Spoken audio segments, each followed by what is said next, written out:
Hello, everybody. Welcome. Oh my gosh, it's so good to see you. Oh, look at all these bright, cheery faces. Oh my gosh, it's so good to see everyone. And I love how everybody is putting in in the chat where you're from. So Jackie's in Oregon. I love the name Milwaukee. I love the way that that's spelled. Tammy's in San Luis Obispo. Hello. San Luis Obispo is one place that I never got to visit in California. I hear it's gorgeous there. So welcome, Tammy. And Myra's in Sarasota just for today. Welcome. Lori's in Virginia. Michelle is in Ohio. Oh my gosh, Stacy is in Tennessee. Oh my gosh, Tamara's going to be right back. And Sheila's in Hudson Valley, New York. There are so many places that I still have yet to visit. Julia, South Central Minnesota. Welcome, you guys. Welcome. I'm so grateful to be here. Oh my gosh, you guys have no idea how excited I am. I listened to well, I watched all of the Facebook group and just loved everyone so far putting in their mission statements and doing their homework. I just really appreciate all the work that you guys have been doing and introducing yourself into the group. I just want to welcome you all. Thank you all so much for coming. Ray's in Winnemucca, Nevada. We have family there. Maria's in Colorado. Oh my gosh, everyone is just still coming in. Texas, Florida, Montana, Michigan, Wisconsin. Welcome everybody. It's so good to see you. Are you guys excited? How was your first week? How did it go? How did it feel? You guys are nodding. Yeah, I think that I'm just so excited to really be able to uh, do this work with you, just walk beside you, and just really be able to support you. So I'm just really grateful and honored to be in this space with all of you. I just can't wait because I know that your life is going to transform on so many levels. And today, especially as we get into this module work, you are going to love this module. It's so good. So I just want to say thank you for answering the call. We're just here to support you every step of the way. So today we're going to be starting. We're going to be talking about module 2, which is the transition phase, which is my favorite part of this work. If we can experience the help support people in that transitional phase. So I just wanted to do a couple housekeeping items first. Couple of things that will be important for you guys, and I know I mentioned this last time, but it'll be really important as you go through your work in the modules to please remember to go ahead and click. You'll see the next button I showed last week at the end of the class that you'll be sure and click next, but you'll also want to make sure and click complete because that really helps us to allow us to help you just making sure that you are able to stay on task. And then also, it will be very important to get your certification, knowing that you have completed all the modules. So even though we're going through the live semester today, it will be important for you to mark each module complete so that you know that you have completed that module. One of the things too, I want to just really encourage each of you is today, Tuesday, Erica, amazing Erica, has been able to, she is doing the live office hours. So she's answering any tech questions or just providing an extra layer of support. So that's every Tuesday at 2 to 3 Eastern Standard Time. And I saw in the Facebook group that some have joined her.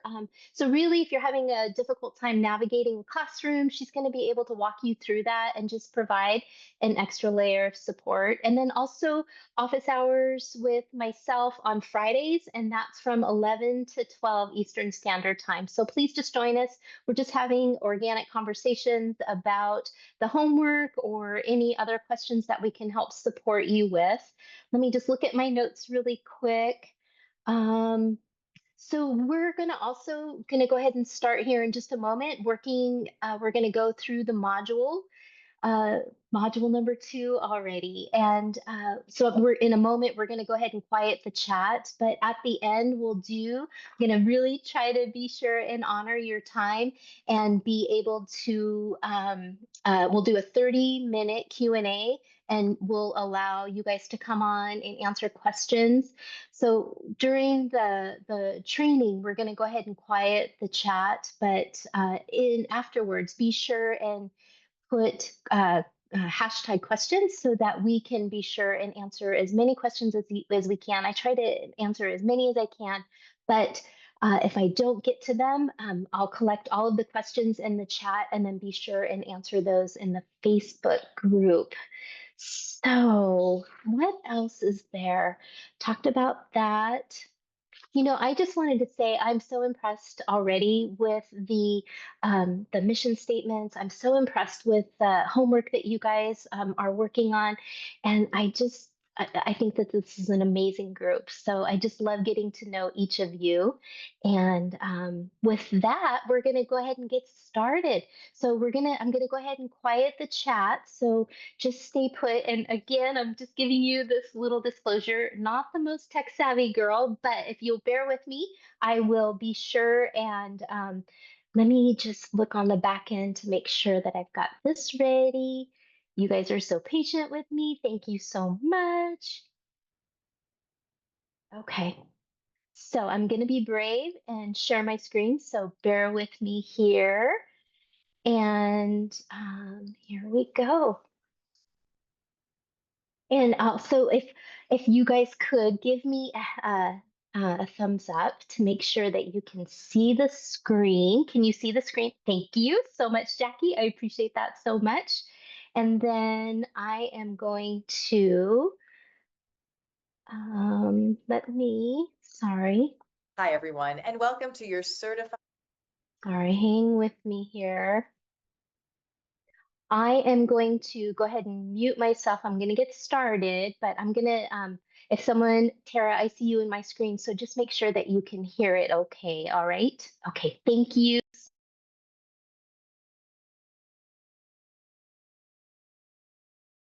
End-of-life doula training. This is module number 2, the stabilization phase, and it's one of my favorite phases. It's also what I call where we get the work done.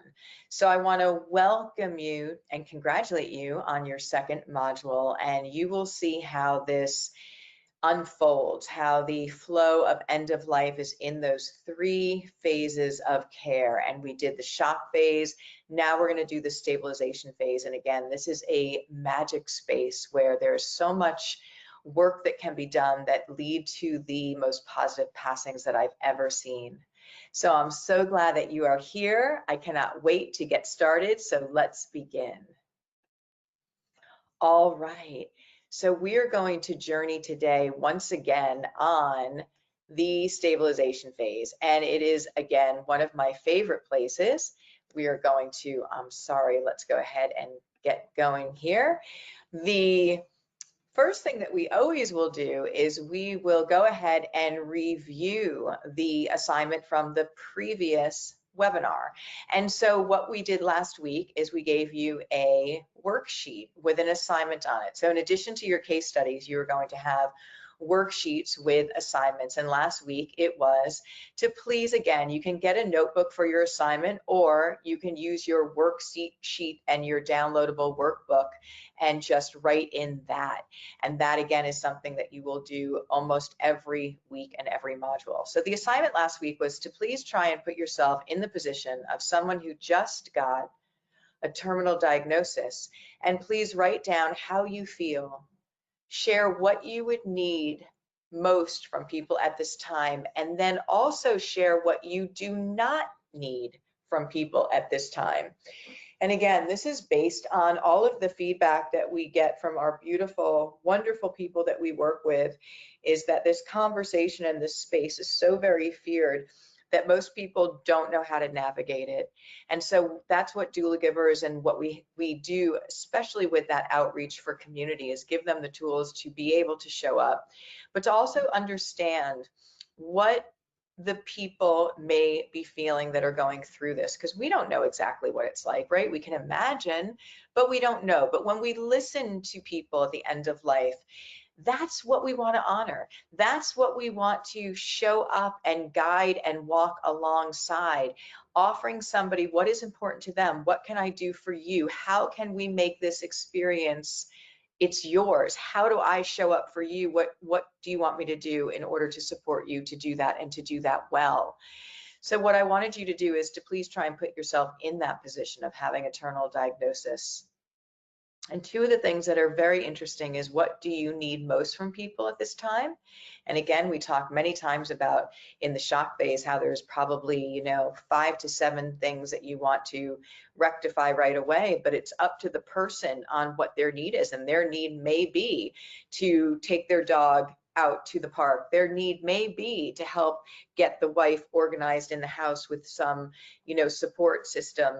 All of those things, it's not up to us to determine, it's up to the person. So what do you need most from people, and what do you not need? And the reason that I add in this, what do I not need, is because so many patients have shared with me they don't want people to tell them about a new treatment or what to do. They don't want people giving them advice at a certain point. They just want them to be there.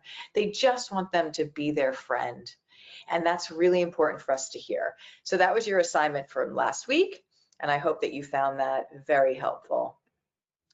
Today, we are going to do the stabilization phase. What is it?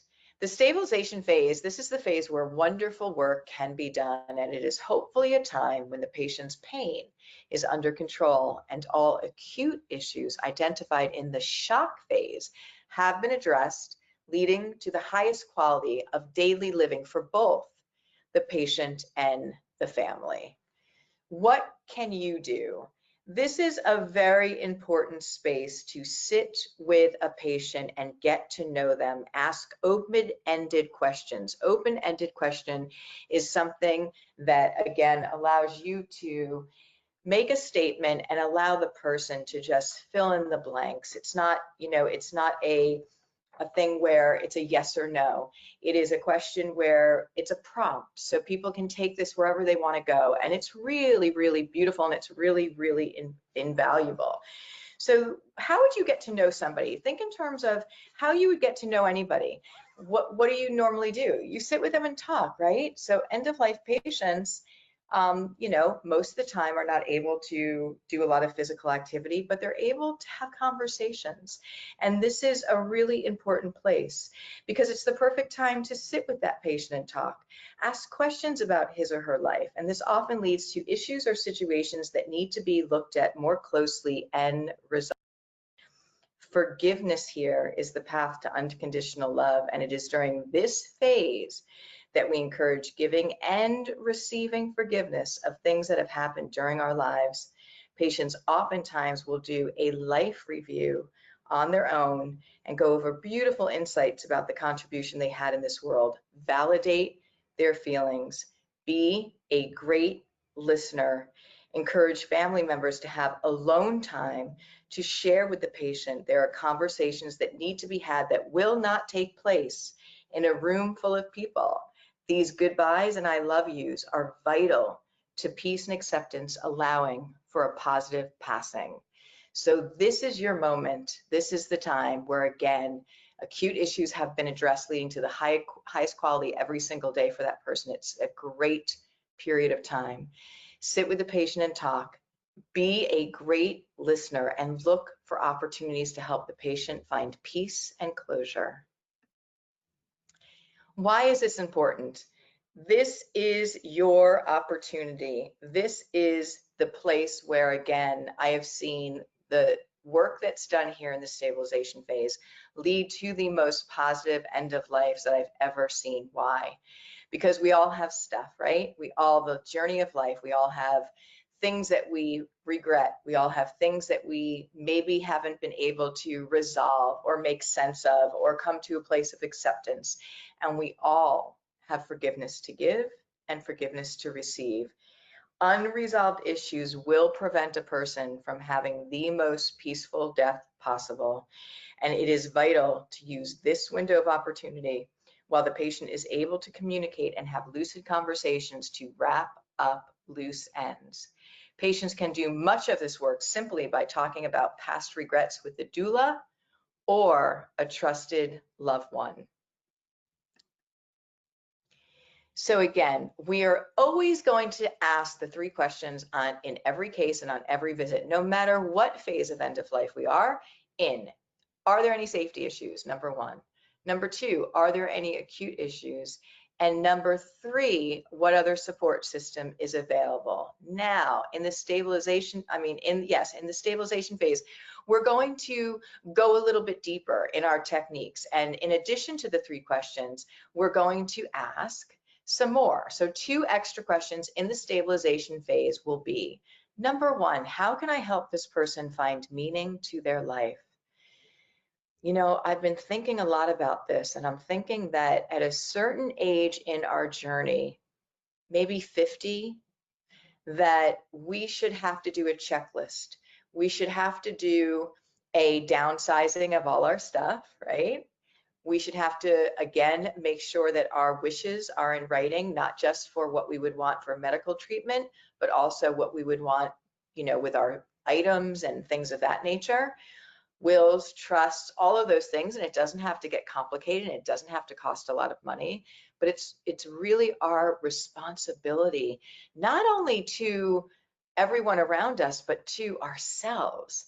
And I would like us to do a legacy project at that age, not because we're at end of life, but because we know that at any time it can show up and we can be ready for it. So having the gift of time to be able to reflect on my life's journey, to be able to go through what we're going to talk about now, these questions in the stabilization phase, making sense of things, finding peace in things, letting things go, and also forgiving.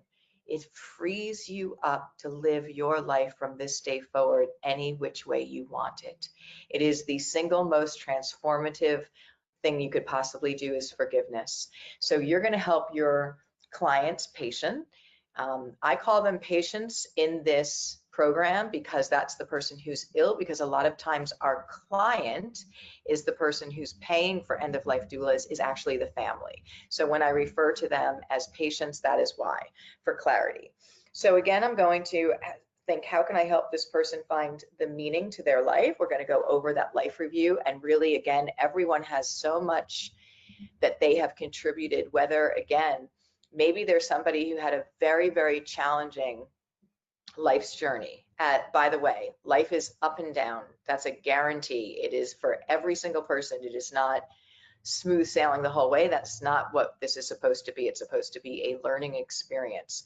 So we all have the ups and downs, and we've all had trauma and pain and all of the emotions that go along and experiences that go along with it. But when we do a life review, it gives us the opportunity to look at something more closely with that person and to be able to pull the lesson, the life lesson that was there, be able to release that energy, be able again to transform it with the power of forgiveness. And again, how can I help this person find closure and forgiveness? And when you do a life review, what is really beautiful about that is organically, there are going to be times that come up when you are working with that person that they get quiet, that they pause, that they think about and remember something that was not resolved, that caused them great pain, that they push down that memory. And this is your opportunity to help them, not with force, you meet them where they are, but there is something organically beautiful about end of life that, again, when that physical body is declining and that spiritual body is growing, there is a light and a wisdom that comes with the growth of that spiritual body, and it allows us to look at situations in our life with a different lens, with a different perspective, with a support system where maybe we couldn't before. And when we're able to look at things that have caused us pain and we've held on to and have, you know, not been able to make meaning out of, there is again an organic benefit of this process where there is a lens in which we look through as the patient at this point, at a certain point in the journey, that allows us that all-knowing wisdom where we now can make clarity and sense and forgive and have the power of forgiveness. And please remember that forgiveness is not for the other person, forgiveness is for you. So when I'm working with patients who are having a really hard time with, well, they don't deserve forgiveness and I could never forgive them, it is not for them. It is not for them. It is for you, and it is holding you hostage. When you have unforgiveness in your heart, in your life, it is like having a fortress around you.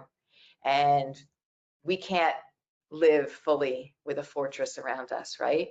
So we have got to melt those walls down. And again, it's not excusing somebody, it's not condoning behavior. Everyone's responsible for their own actions, but it's you releasing that from your energy field. And that is absolutely everything. There are two types of forgiveness. There is number one, forgiveness of self, and there's number two, forgiveness of others. Which do you think is the hardest one to do here? Which do you think is the harder one to do?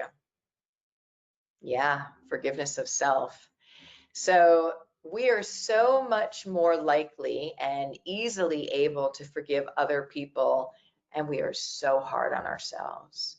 So this forgiveness that I speak of, it's for you, and it starts with you. And this is the life's journey. And again, this is what the wisdom of end-of-life patients will tell me, is that absolutely every experience was an opportunity for soul growth. And the most painful experiences that we've had were the greatest opportunities for that. So isn't it fascinating to me that the gifts that these experiences offer come in very unusual packages, right? So many times we've experienced pain and trauma, and it's been so heavy, and it has just weighed us down. And maybe, you know, we walk forth with again, anger and a heaviness and resentment. And when we get to a certain point in our journey, and we can forgive that person, that experience, and we can elevate our light body, our soul growth, and know that we are always, no matter what has happened in your life, no matter what your circumstances are, no matter what you've done, you are always a perfect soul. And it is the ability to tap back into that, to find that place within you that has always been there and will always be there, in spite of anything you believe, anything that you have done, anything that you have experienced, that you're always perfect. And again, it's about the soul growth and opportunity for growth. And many times they come in very, very challenging packages. So when you can look back on this process with, again, helping your patient with forgiveness and with acceptance and with the love, finding that light within them. And one of the things that has always been the most miraculous at end of life, or at least one of the top few things, is when I see individuals in front of me and their physical body and their ego is dissolving, literally diminishing and dissolving in front of me, and their spiritual essence is growing, and this loving body. And so many people have said, this is, you know, the happiest, getting cancer was the best thing that happened to me. I could never believe as a young nurse why somebody would say that. And now I understand it, because they truly found who they truly are for the first time, maybe in their whole life. That in spite of what they look like, in spite that their body is declining, in spite of whatever, that they found their soul, they found this perfect, wonderful, connected essence of their true self. And that is amazing. Now, all of us can find this now. All of us can capitalize on it now, but we have to do the work. So we have to do the work. And what do I mean by that? I mean forgiveness. We all have forgiveness to give right at this moment, and we all have forgiveness to receive. And there is absolutely no judgment. There is no judgment in this world, in the big picture. For the way we're living life, yeah, there's so much judgment because it's being, you know, lived with the mental body of the ego. But in the truth of this journey. There is no judgment, and you should not be judging yourself. You should forgive yourself and remember that you were doing the best you could with where you were at the time. And with that same grace, when we go to forgive others, you picture that person, that circumstance, that thing, and say that person was doing the best they could with where they were at the time. And we don't judge them, and we forgive them and bless them, and we let them go. Forgiveness is the most transformative thing I have ever seen at the end of life, and I want you to be able to incorporate this again into your life today, because it literally frees you to move forward in your journey and make it not only whatever you want, but a joyful and happy process at that. So forgiveness is the key. Okay, we are going to do case study number 3 for the stabilization phase. You have a 76-year-old female with terminal cancer. She lives alone in an apartment. She is on Social Security, and that is her only source of income. She has a cat named Prudence, who is 7 years old. She has one daughter who lives an hour away. They have had a strained relationship for many years. Her daughter has 2 children, a girl who is 10 and a boy who is 8. The patient has been divorced for over 30 years. She does not speak to her ex-husband. She belongs to a church where she has been volunteering with community functions for a year. Okay, we're going to go ahead and do the 3 questions. So you're going to start with, are there any safety concerns? And remember, safety is going to be anything that jumps out at you, again, that's a safety issue. The age of somebody is a safety issue. They usually will use the benchmark of 65 and over. Now, you know as well as I do that 65 is the new 45, but it really depends on the person. So there are, people who are 65 that again appear like 40, and there are people who might be 65 and have a lot of issues and appear as 80. So we want to be very mindful of, it really will depend on what we are seeing when we assess our patient.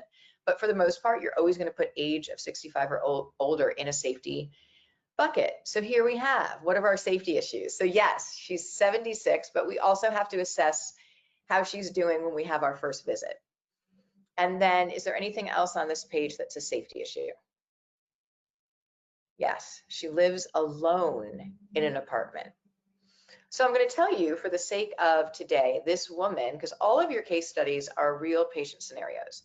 This woman was doing great. She was alert and oriented. Her cognition was great. She had no physical ailments other than her terminal cancer. She walked fine. She was doing fine. But she lives alone. And because today she's fine does not mean that that is something that can continue, right? Because she has a terminal diagnosis. So we know that she's going to be declining. We don't know how fast she's going to be declining, at what rate, but we know that she is going to be on a decline. Now, other things on this page that are safety issues are nothing that I see. So let's go to the second page. Are there any safety issues here? No. Okay, so it doesn't say any safety issues there. Let's go back and do acute issues. 76-year-old woman, so we've already put that in the safety bucket, lives alone in an apartment, that's safety bucket. On Social Security, so we know that we're going to note that. And so this might not be the most obvious acute issue, but I have to share Prudence. And one of the things that people who live alone, the thing that they are most concerned about that have pets is what's going to happen to their pet after they die. And rightly so. We know how much people love their animals, especially when they have been living alone and that has been their family member and they're very attached to them. So one of the greatest concerns that I have with people who live alone that have an animal is, what's going to happen to my pet when I die? Where are they going to go? And I will tell you that rehoming animals is not an easy thing. And rehoming cats is a very difficult thing. And let's talk about cats and their lifespan. Cats can live, 18 years, no problem there. This cat is 7 years old, so we have a lot of years ahead and we have a challenge upon us. So we want to start working on this sooner rather than later. And one of the things that I try and do is find a home that's somewhat similar to where that pet's coming from. So let's say that you had a dog and you lived alone with a man, and it was very quiet in the atmosphere, and they had one-on-one time a lot, would this dog being rehomed to a home with 3 children under 5 and a lot of activity and stimulation, would that be the best? Probably not, but the thing is, sometimes we don't have a lot of choice and we'll take whatever we can. But if we can try and find similar circumstances for pets, that's a real plus. Now, we do have a few of our networking that we do with people that rehome animals. So if you do come across this situation with your client, please let us know and we'll be happy to help. And again, we want to act on that as soon as possible so that we can let that person know that this is the home that the cat will be going to. She'll be well cared for and loved, so they can have peace in their heart about that situation. So let's go to the next page and look for acute issues. So at the first onset, when I read that she had a daughter who lived an hour away, I was very excited about that. But then they told me that they had had a strained relationship for many years. So all of a sudden, not my support system at the get-go. But what I will say is that the strained relationship is going to be noted as an acute issue or something that we are going to want to talk about and see if there's a possibility that this person would like to try and repair that relationship with not only her daughter, but with her grandchildren that she hasn't seen as well. So what other acute issues? The patient has been divorced for 30 years. She does not speak to her ex-husband. That's not really an acute issue. She belongs to a church. So no other acute issues here, but the strained relationship with this family. And ironically enough, that this family and the strained relationship is also going to possibly help me with my support system. So let's talk about that. So one of the things we're going to note here is that she's on Social Security and that's her only source of income. So we know right off the bat that we don't have resources to hire help.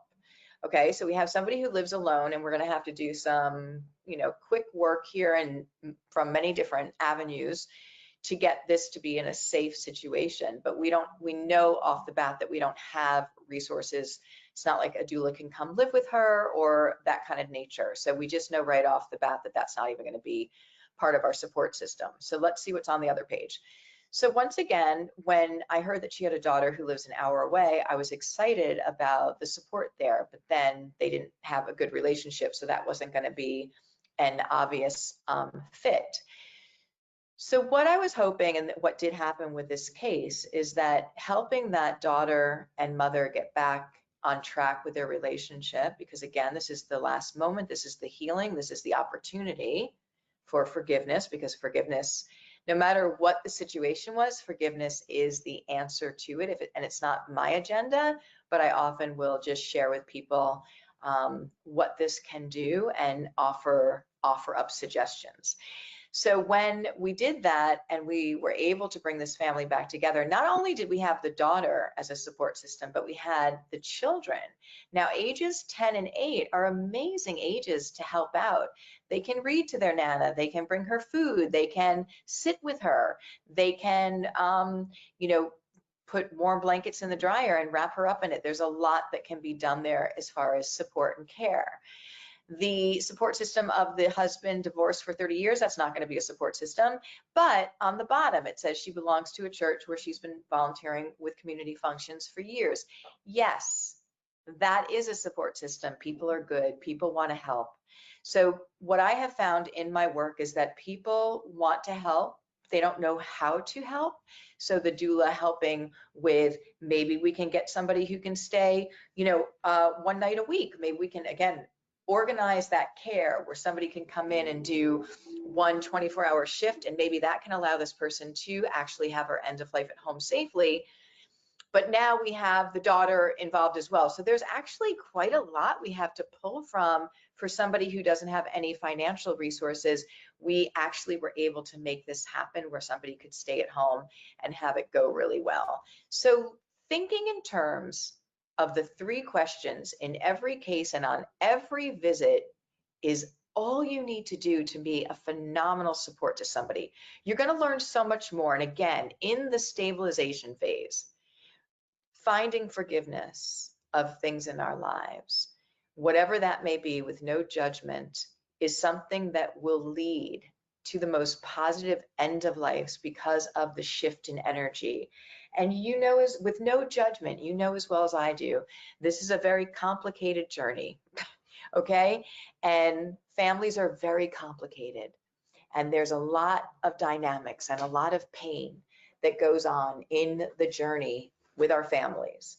But if there's going to be an opportunity for this to repair, and again, it's not always that it's a repair that's needed.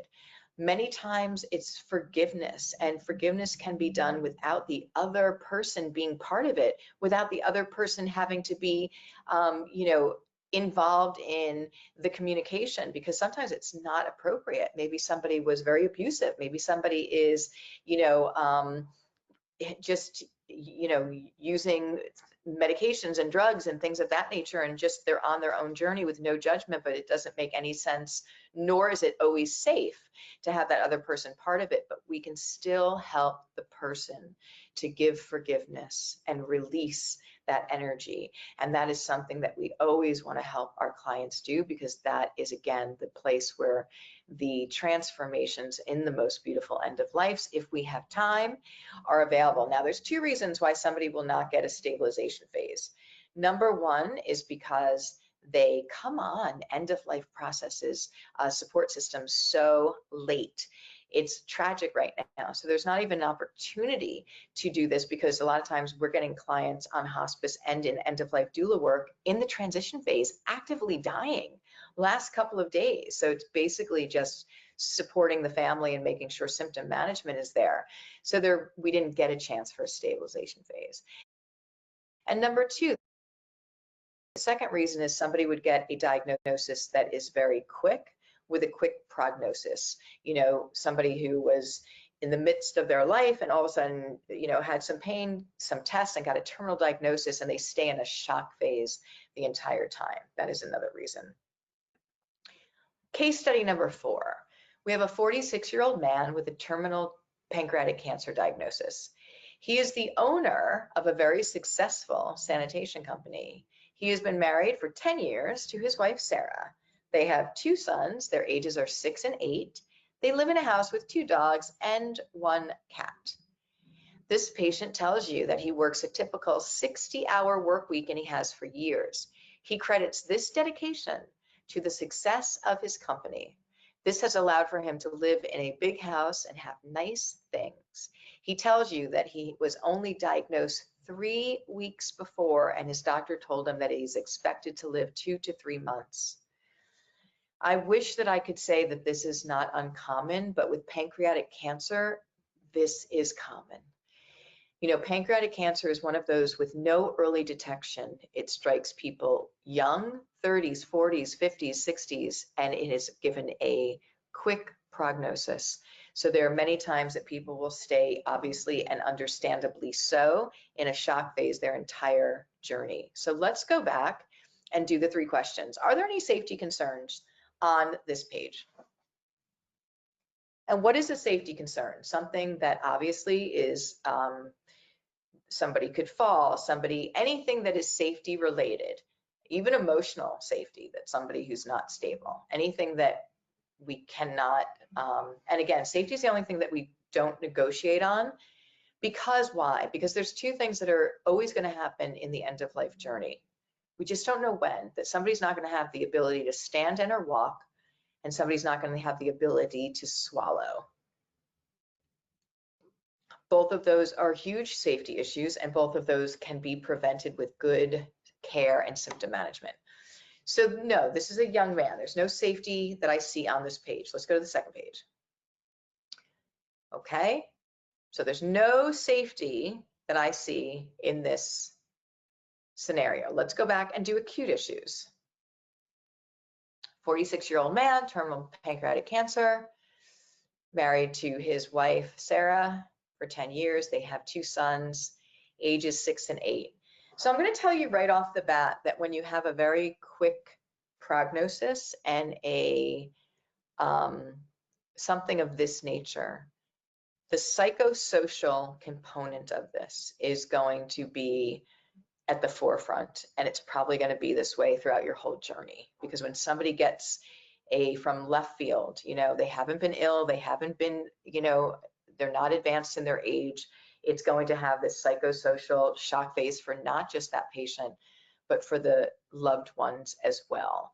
So we're going to put that as an acute issue, the psychosocial component. I'm also going to be noting the ages again of the 2 small children that they're with his father. The more time we have and the more support we can get for those children and everyone, to let them ask questions, to have it be age appropriate, to let them come into the natural fold of end of life, let them be a part of this as much as they can age appropriately, the healthier this whole experience will be for them. One of the greatest things that we can do for our children is to teach them that death is a natural part of life, because right now everything is completely bonkers because of the denial of it, because of protecting people from it, not allowing them to be part of the process. You see the dysfunction that's out there. Death is a natural part of life. Let's bring it back and let it be so. So let's look for acute issues here. So one of the things that I'm going to share with you is that this gentleman was just so full of guilt for working so much. So he built a big company and he worked overtime, 60 hours, sometimes even more, every single week.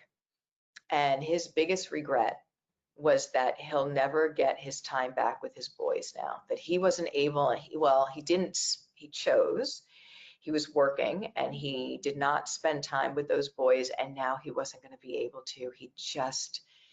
That was just the largest burden on his heart during this experience.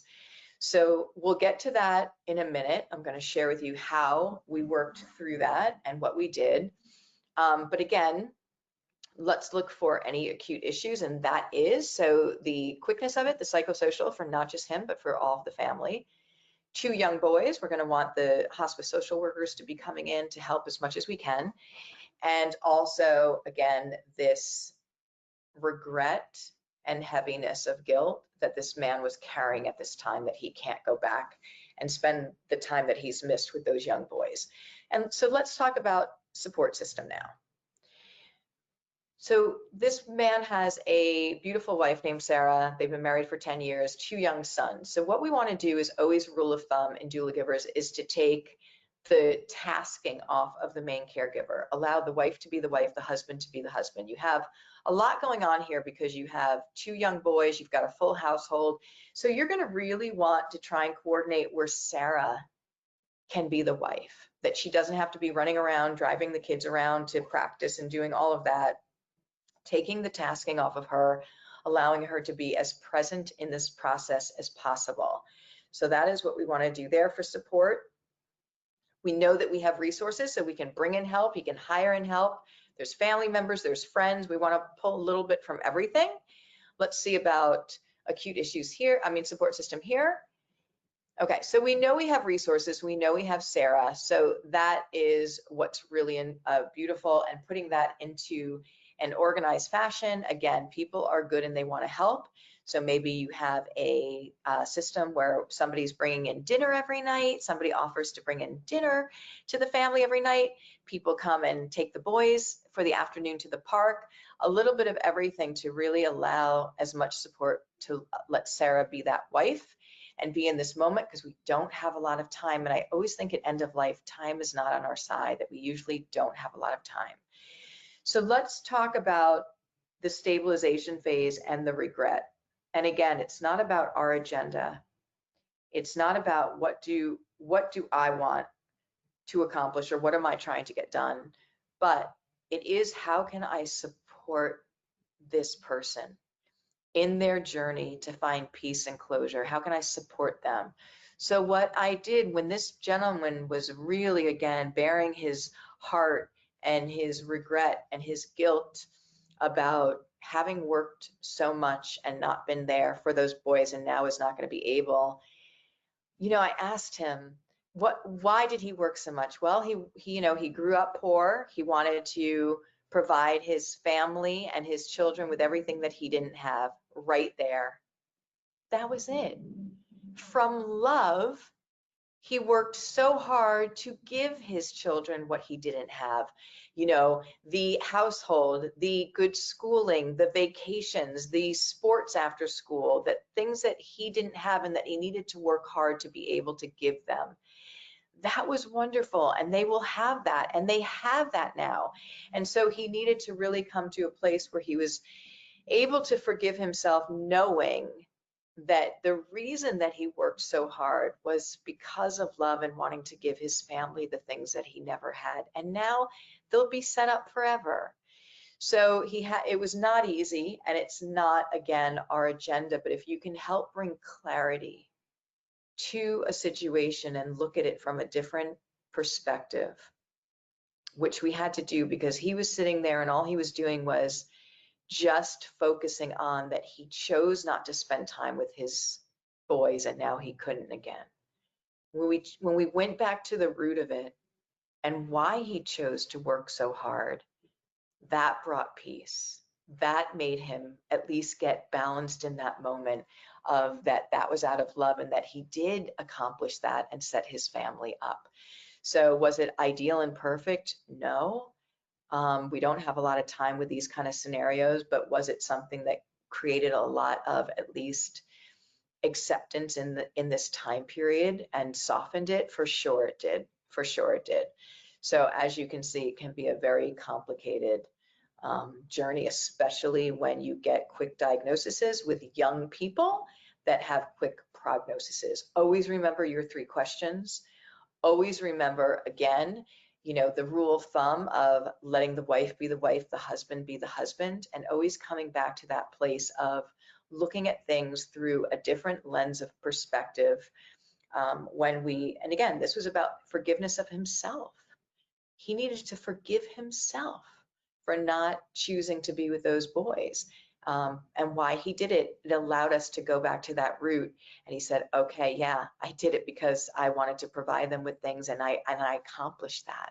So there was something quite peaceful in that moment. Okay, the stabilization phase in review. So once again, the stabilization phase is not something that everyone is privileged to have. And why not? 2 reasons that people will not have a stabilization phase is, one, that they come on hospice and doula services very late in their process. We are on a platform to change that. You know, we're living in a society right now that we treat death as optional. So when it shows up, even at 99, people are like, what do you mean I have a terminal diagnosis? We have got to bring death back into the natural fold of life because it has so much that it can teach us, but also if we can live with that awareness that one day this journey will not be the same as it is today. I live a very different day. So we want to bring that back. So the reason that somebody might not get a stabilization phase is they come on hospice and doula giver services very late. And number 2, they would get a diagnosis that is, you know, something that is quick and has a quick prognosis. The stabilization phase is the wonderful phase where work can be done. And again, it's a time where you want to have family encouraged to have alone time with the loved one, have conversations. You want to have goodbyes, unresolved issues, regrets, and of course, it's the beautiful place where forgiveness is the transformation that changes everything. And why is it important? Because unresolved issues will prevent a person from having the most peaceful death possible.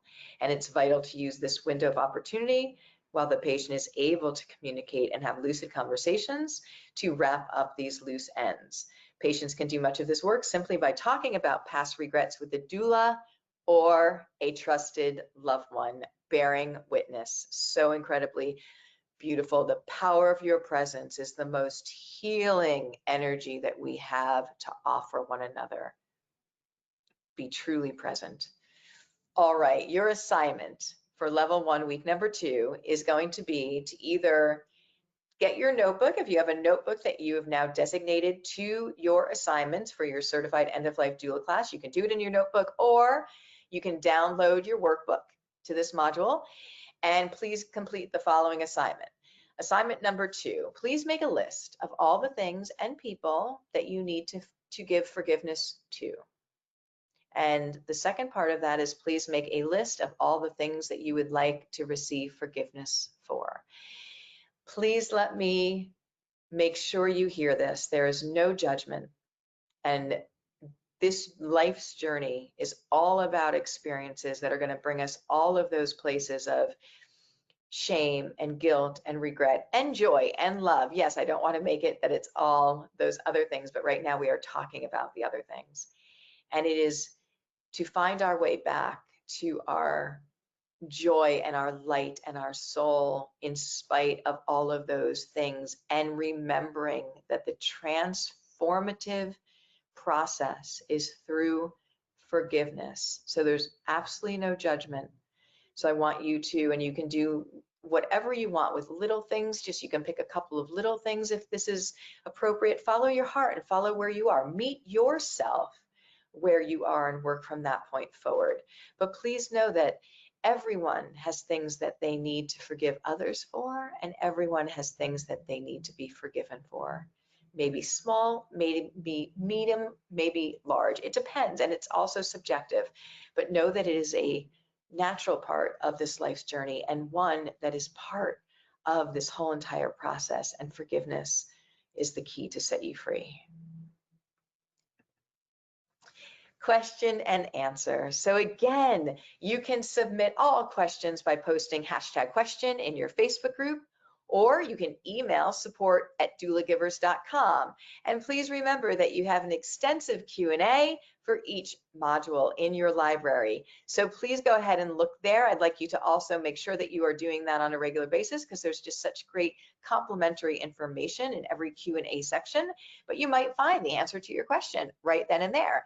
If you do not, don't forget, you can put #question and post it in your Facebook group, or you can email support@doulagivers.com.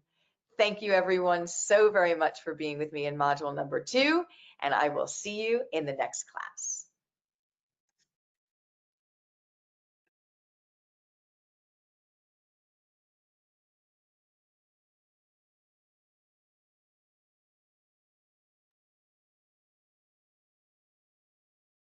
Hello, welcome back. How was that? Can you guys hear me okay?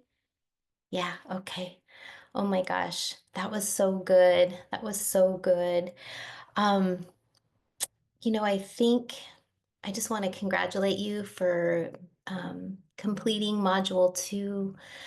This is, to me, again, I guess I love all of the modules, but this one is particularly special for me because I think since I have stepped into this space as a doula giver, this is very important work that we're doing. We're helping to um, work on ourselves so that we can step into this space to be truly effective. And I do believe to my innermost core belief system that forgiveness is the answer and that presence is the best medicine.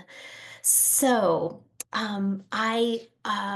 let's go ahead and open it up for questions and answers. I do want to remind you that please put your cameras on. I want to encourage you to just be as interactive as possible. If you do have a question, please feel free to raise your digital hand.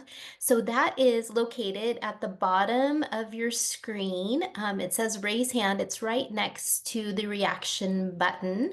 And then there is, if you don't want to come raise your hand, you can always ask a question in the chat. So Nadine has opened up the chat, as you can see, and then you can just be sure and do #question, and I'll try to get to as many questions as possible. But we have about 30 minutes. So if anyone has a question, please feel free to raise your digital hand. Otherwise, I will go ahead and answer questions in the chat. So it looks like there's some questions in the chat. I'll take a look at those. Joyce, you've got your hand raised. Go right ahead. It's good to see you.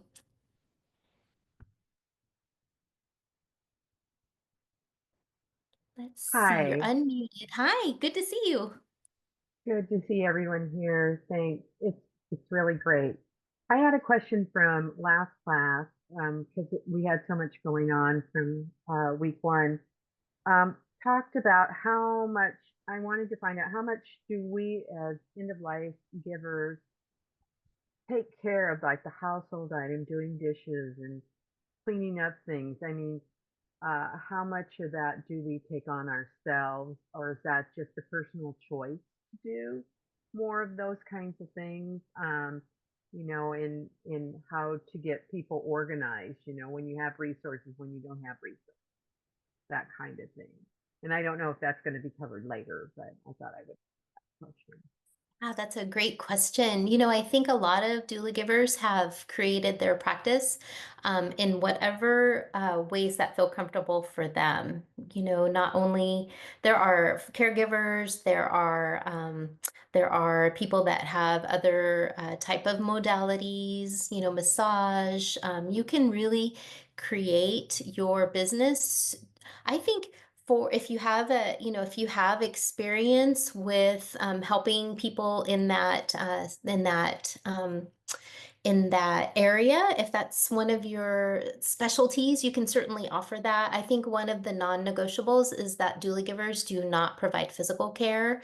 So, but if you do want to offer respite or light housekeeping, or it's really up to you how you want to offer your services. I think for one thing, really being able to identify what you're passionate about and really kind of focus on that being helpful, because there is one doula giver in Las Vegas actually who does she does organization, and that's kind of her in with the senior population. She does downsizing, and she does provide this incredible service as well as her doula services. So if it's something that you already have experience with, you can just kind of merge those two together. But the non-negotiable is no physical care. So yeah, it can be whatever you want it to be. Yeah, great question. Yeah, yeah, yeah.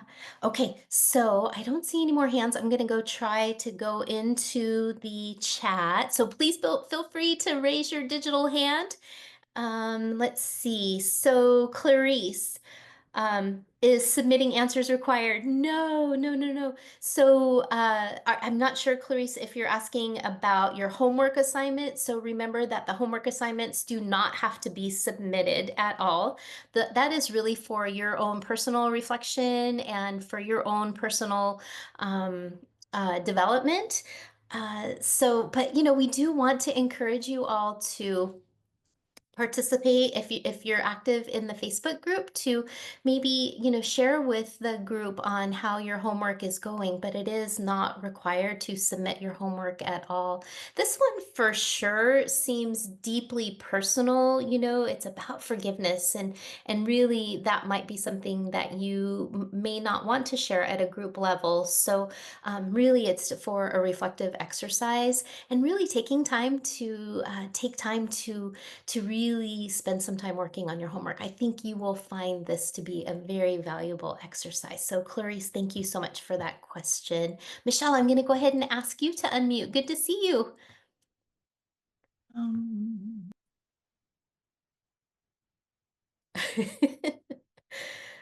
I do that all the time. Yep. Okay.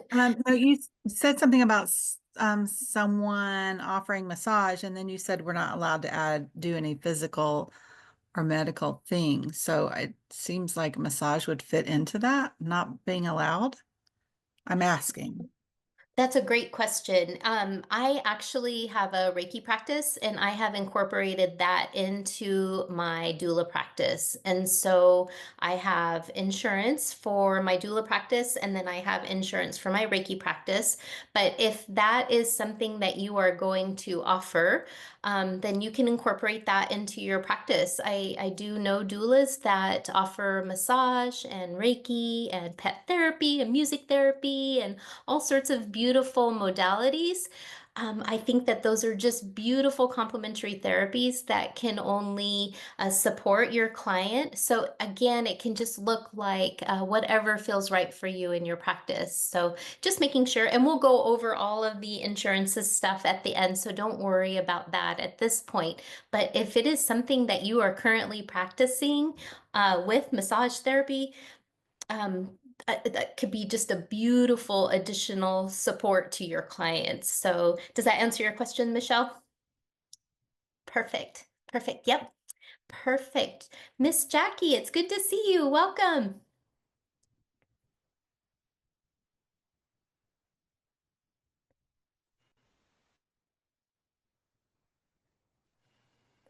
Hello. Hi. Hello.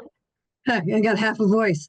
On our case study four that we're looking at, would also another part of the acute issues be looking at making sure their financial, since he has had a large business, they've had income, making sure that that part has been, trusts and wills and stuff are set up, or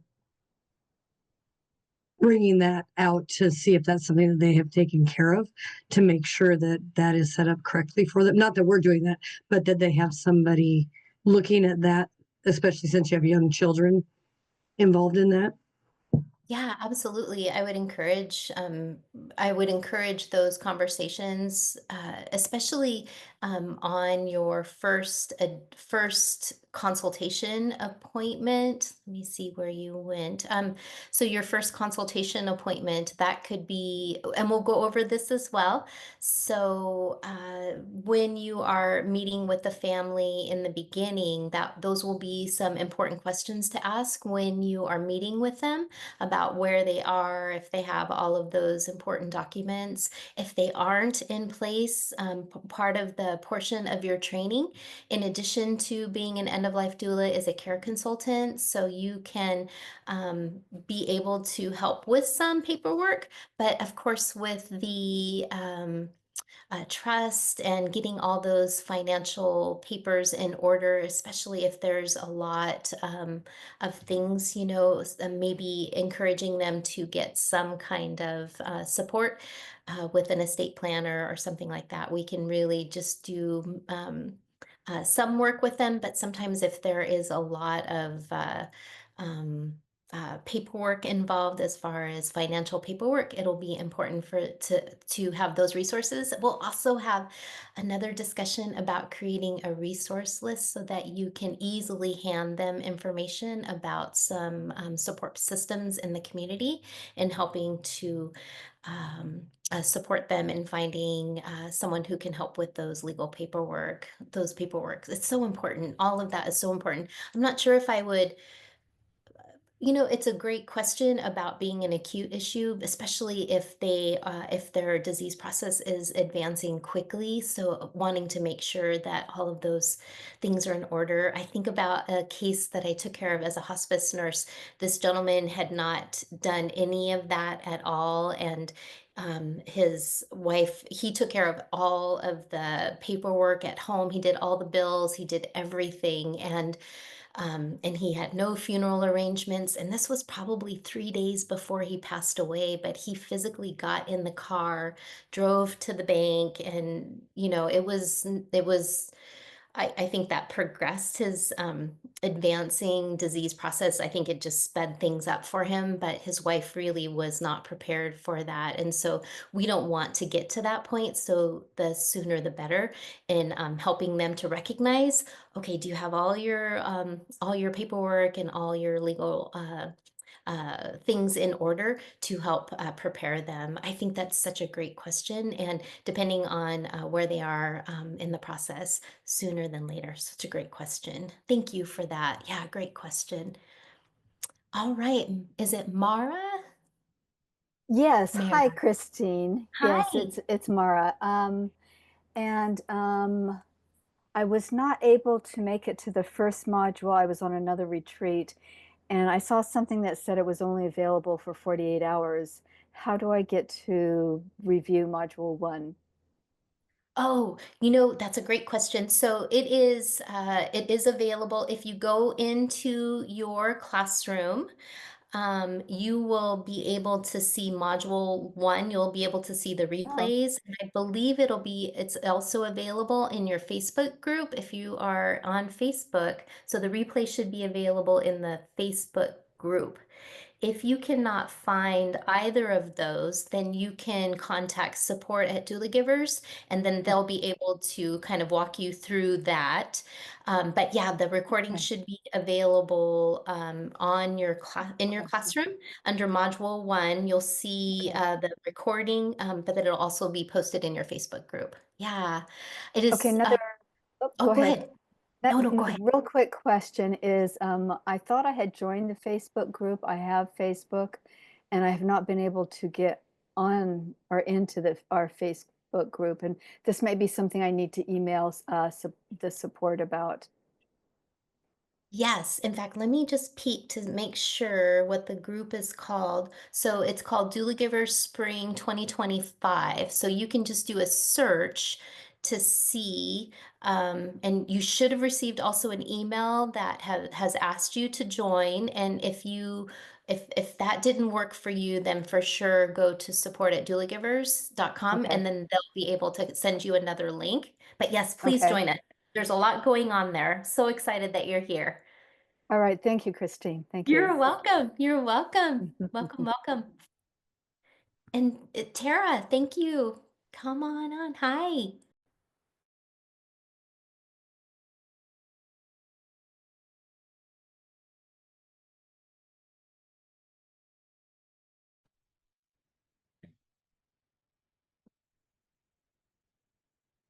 Hopefully she'll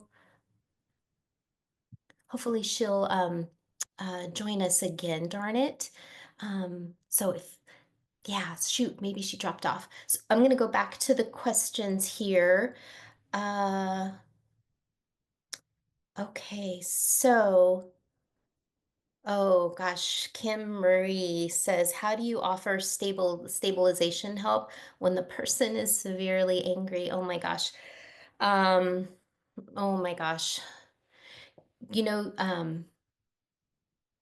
I just really want to take a breath there because that's a really hard place to be. And sometimes we as doula givers think of the stabilization phase as being kind of the sweet spot. Not everybody is going to get into that stabilization phase. Some people stay in that shock phase the whole time, especially with someone like our case study that has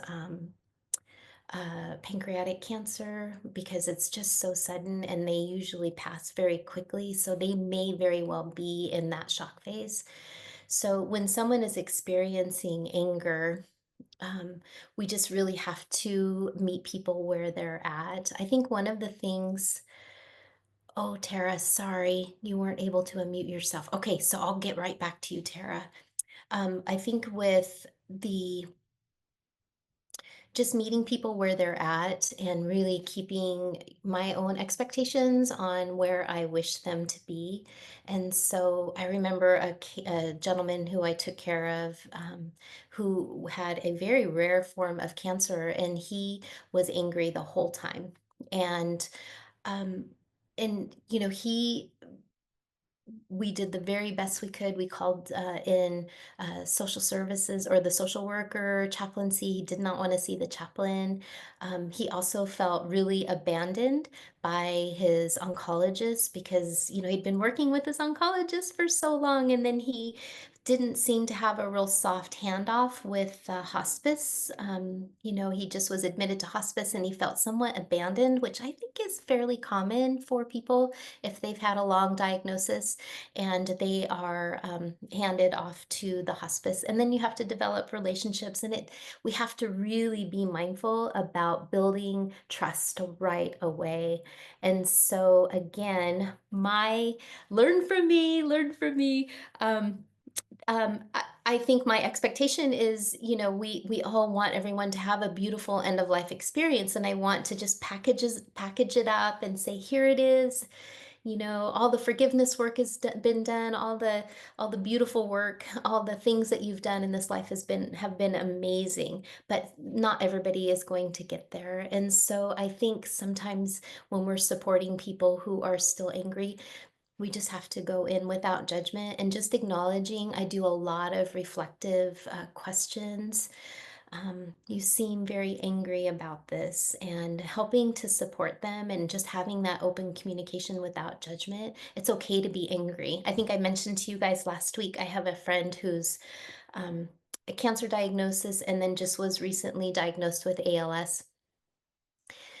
He's angry and I'm angry too. It's like, how can this happen to someone? And so I think we really have to keep our emotions and our feelings in check, but also just being able to honor, that they deserve to be angry and express those feelings. And so really just learning to hold space when someone has those emotions. Sometimes in the stabilization phase, we just do the very best that we can. And Suzanne did such a great job with being able to, reflect back. The gentleman who was really having those regrets about working so many hours and not being able to be with his sons.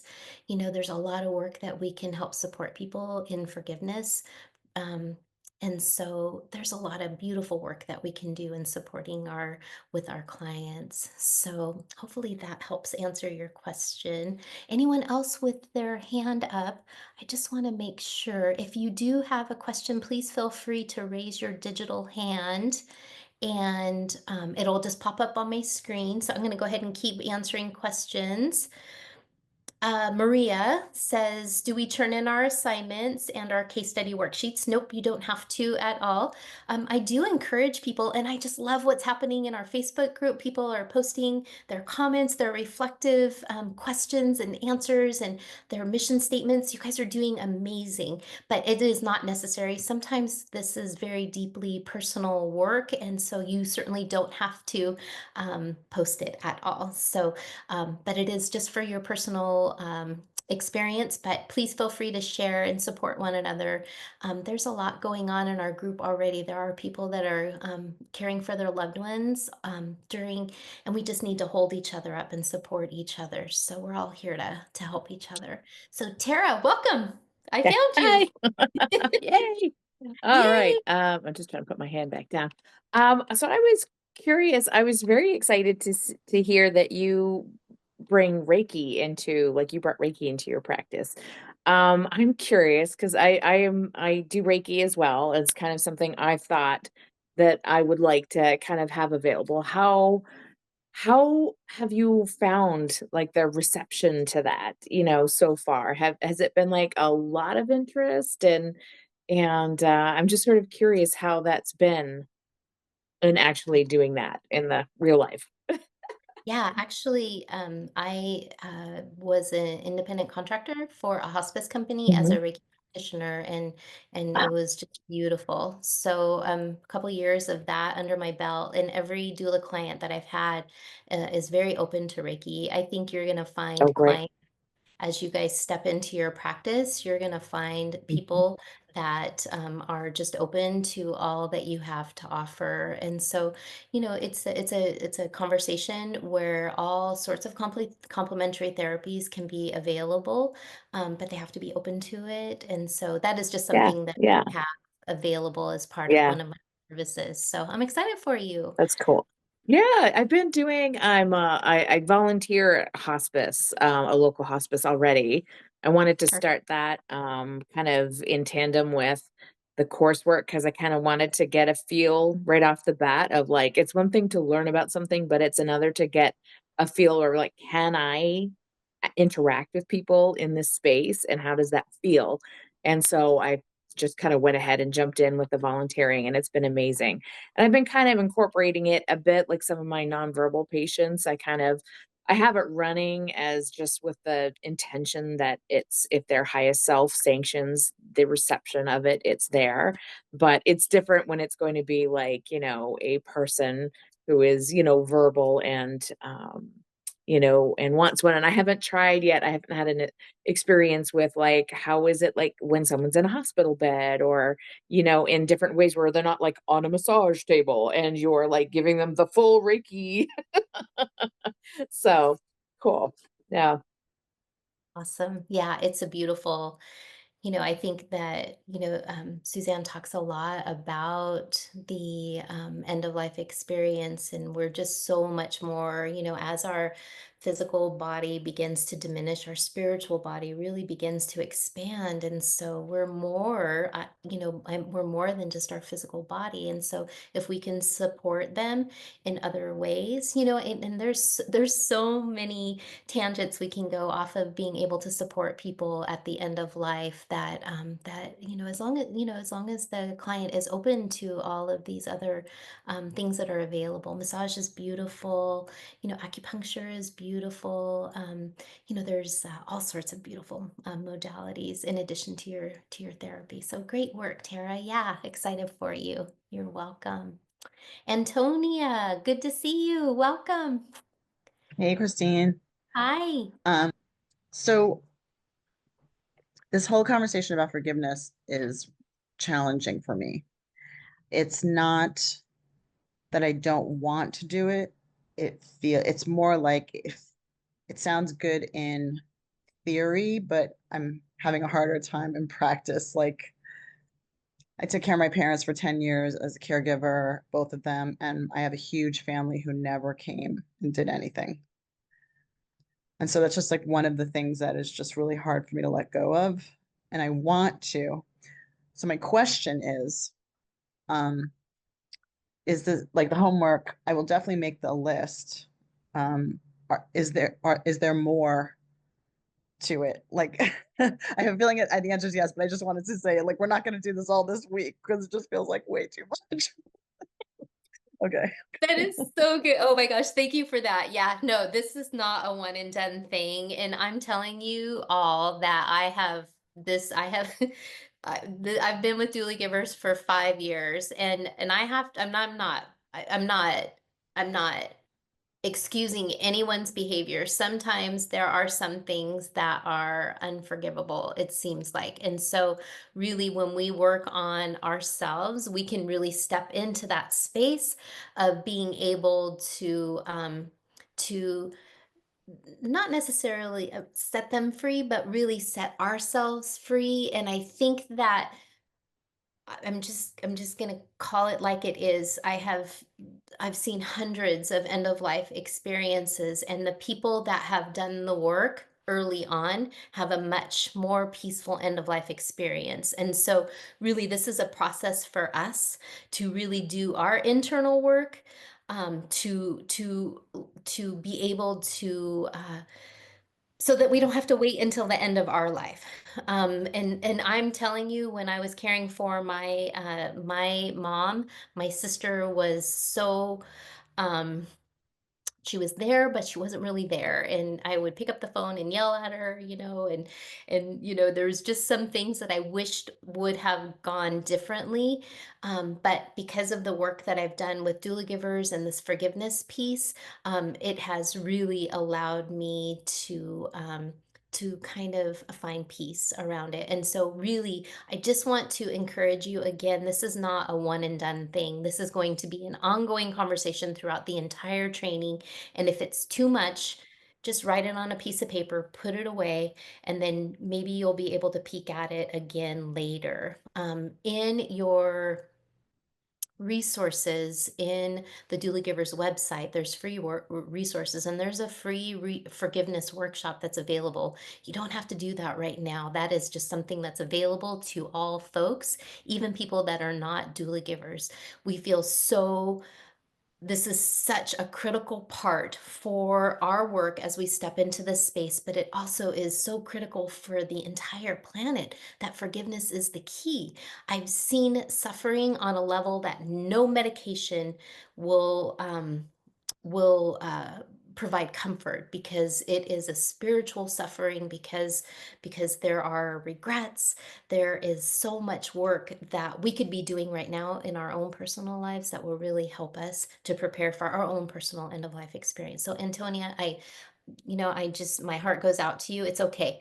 It's okay. Just take a little peek at it, write it down, and then that's okay. It's okay. Just take it in little bite-sized pieces. This is not 1 week, have your forgiveness homework done by the end of the week. Please, please don't put that kind of pressure on yourself. Just give yourself some compassion that it'll happen when you're ready to. Thanks. So I you're just welcome. want to say one more quick thing that just a wild serendipity thing that happened this week. We had our class last Tuesday. I put this in the Facebook group. And somebody in my life started declining severely on Saturday. 92 with Parkinson's, so it wasn't like a shock or anything, but I'm already a doula. Like I stepped up because she's like adopted family, and I just showed up and started saying, what does everybody need? And let me get the food and let me do this and let me do, and it's just the most wild thing. And I'm sad that I'm losing her, and I'm doing it, and it's just been incredible. And like I said, I just wanted to kind of say that the serendipity of choosing to do this training is incredible. So Oh, beautiful, beautiful. This is what's going to happen, Antonia. This is what happens. This is what happens, right? Like the plan is already in motion. You've signed up for the class, and people will come. You are the experts, and really all the work that you're doing is preparing yourself to not only help to plan for your own personal end of life experience, but be able to support friends and family walk through this journey. So important, as well as your community. So it starts with us personally, and then it just ripples and just grows. Like, yes, you're already dueling. You're already dueling. So congratulations. Yeah. Oh, she's so lucky to have your support. Love it. Love it. Good job. Excellent. All right, Christine, good to see you with the beautiful Golden Gate Bridge behind you. Is that the Golden Gate Bridge? It is, yep. Can you hear me? Beautiful. Yes. Okay, great. So I graduated 2 years ago, you know, but I am really enjoying this class so far. It's helping with confidence. But one thing that I wanted to ask is if you have handy to share with the group the Mother's Forgiveness Prayer. That has helped me so much over the years, with various different people that I'm talking to, you know, because I tell people all the time that you can replace mother with whomever it is, right? Um, and it's a very, very powerful thing. I own a non-medical in-home care agency. And so a lot of my work towards, you know, end of life is preparing families ahead of time. And I have used that hundreds of times with families. And it really has helped alleviate those regrets that people might have, because I have been there. I have seen how terrible it can be if you pass with all of that baggage. So I was just wondering if you had that handy that you could share with the group or put it on the Facebook page. Are you in the Facebook page? I am trying to find it. Maybe I don't see it handy, but would you be able to post that? I think everybody, that would be a lovely practice. It's called what is it called? Mother's, It's Forgiveness Prayer. beautiful, It's beautiful. something that Suzanne shared with us. Oh, you know what? I'm gonna have to find that. Let me write that down. Um, Let me write that down. The other thing that I love so much too, and I'm gonna mess up the